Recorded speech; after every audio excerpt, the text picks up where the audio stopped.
নাটোরে যাত্রীবাহী বাস থেকে 9,43,000 টাকার জাল নোট সহ 5 জনকে আটক করেছে পুলিশ।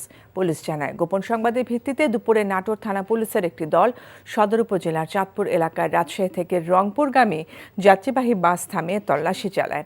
এ সময় আরিফ হাওলাদার, ফেরদৌস হাওলাদার, আরিফ হোসেন, মুস্তফা খান ও রফিকুল নামে 5 যাত্রীর ব্যাগ তল্লাশি করে 9,43,000 টাকার জাল নোট জব্দ করা হয়।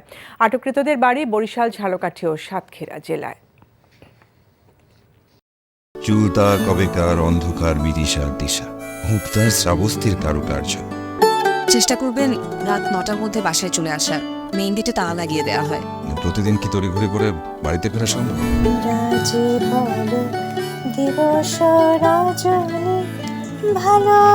একটা কথা বলতে চাই, তুমি ভীষণ সুন্দর গান করে।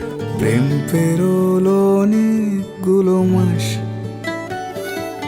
ভালোবাসা মেখে আজ তুই অভ্যাস। তুমি আমি এসে খুব সমস্যায় ফেলে দিলাম, তাই না? আসলে গাছ আর সম্পর্ক দুটোই একই রকম। জীবন্ত রাখতে হলে যত্ন নিতে হয়। ভালোবাসার বিষয়টা আপেক্ষিক, এক একজনের কাছে এক এক রকম।